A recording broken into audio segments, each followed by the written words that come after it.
John Singer Sargent and Lion Decker were two amazing artists, known, among other things, for their magnificent brushwork. They were traditional artists, so they used oil paint, but even in digital art there are many examples where brushwork makes a painting very appealing and interesting. Usually my drawings are rather clean looking, but in my two most recent paintings I tried to imitate this traditional feeling, and I think it worked pretty well. So in this video I would like to share how I managed to achieve this traditional look. The most important thing about brushes is that they don't really matter as much as you might think. Really, any brush that is pressure sensitive and has some kind of texture is sufficient. You do, however, want a wide variety of brushes, with textures that leave somewhat different marks on your canvas. I think that the brush presets you can find inside of your drawing program already have pretty much anything you need. But if you really want to find a brush bundle on the internet, then just use any bundle you can find. Just don't obsess over trying to find the perfect brush for digital painting. Trust me, you aren't gonna find it. There is no one correct way to approach a painting. However, I believe the way I approached my painting is a good way to make the final image look traditional. If you find a different workflow that is simpler or creates a better image, then please let me know in the comments. When blocking in the background color, I advise you not to use the fill tool and also not to use the gradient tool, because nothing screams more digital than these computer generated gradients or flat colors. Instead, use multiple brushes with different textures to slowly build up a background color. That way there will be a lot of randomness in your painting and it will look much more traditional, because randomness does occur in traditional painting. Next up, when sketching in your character, use few brush strokes and try not to use the undo button. I know it's tempting to use the undo button, but if you instead paint over your mistakes, it will add to the traditional feeling you are trying to achieve.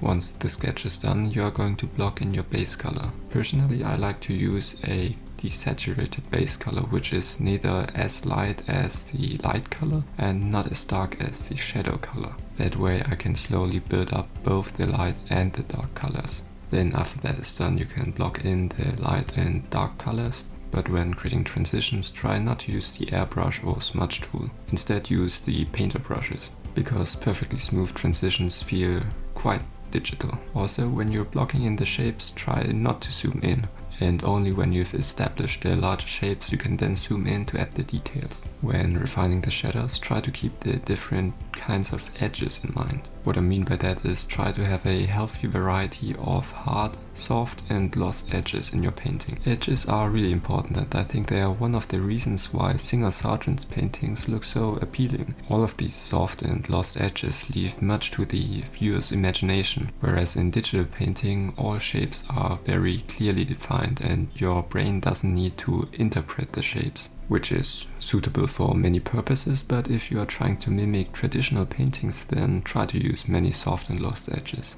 I can really recommend Marco Bucci's video on this topic in case you need further clarification. When you are refining your painting and have to deal with a very particular structure or texture, try to mimic the structure of the thing you're trying to paint with your brush strokes. Take these angel wings as an example. When I painted these wings, I mimicked their structure by laying down the brush strokes in the same direction as the feathers, and also layering the strokes the same way the feathers are layered, which is to say, the long feathers first and then the shorter ones. That way you don't need to think about lighting and values too much, and instead leave the work to your brushes. Another thing to keep in mind is to use different kinds of brushes for different textures. For example, the transitions in skin colors are much softer than in hair, because hair is much more reflective. Therefore, you should use a harder brush for hair and a softer one for skin. Once we are about done with the actual painting, there are a couple of steps more we can take to enhance the traditional feeling. One thing I like to do is to duplicate the whole layer and then add a Gaussian blur to it. I will then erase the parts which are in focus, so it will give my whole painting a bit more depth. Although that step doesn't really have anything to do with making it look like an oil painting. The next step does though. Now we will try to add some paint thickness. To achieve this effect, you will want to find some paint texture on maybe Pinterest or Google and then import it to your drawing program. You need to then resize it so that it covers your whole painting and desaturate it. Lastly, set its blending mode to overlay and then adjust the opacity of the whole layer so that the paint texture doesn't look too out of place. Another thing I've observed in many classical paintings is that they tend to get darker at the edges. This not only enhances the focal point, but also gives the whole painting a bit of a melancholic feeling. To imitate this really sloppily, we can add a slight vignette around the painting. Of course, it would be better to try and already create this transition from light to dark around the edges while you're still painting. But if you forget about it during the painting process, then creating a vignette around your whole painting does the job just fine. And after that, the last thing I always do to my paintings is create a new filter layer and slightly adjust the colors and values so that the whole painting kinda pops out more. Try not to overdo it though, since most classical paintings tend to look a bit desaturated. And that's it already for post-processing. Here is a list of the layers we just added in case you wanna screenshot it or something. Now, aside from post-processing, there are also a whole lot of things you can do during the drawing process in order to make your art look much more traditional. So these rules I'm talking about, they're more like guidelines or things that I like to keep in mind while I'm painting. First of all, try not to use the undo button. Instead, just paint over your mistakes. I have observed with my own art that when I paint over my mistakes, a bit of these mistakes still shine through in the actual painting. And I think that all of that noise can make your painting look really appealing. Moreover, when I don't use the undo button, I tend not to obsess over every line. They don't have to be perfect, I just use them as they are. As Bob Ross likes to call them, they are happy little accidents. Secondly, try not to use the airbrush or smudge tool, because these tools which create mathematically correct transitions look really digital. Instead, you can layer different brush strokes or use a brush that has a low opacity. Thirdly, paint on one layer only.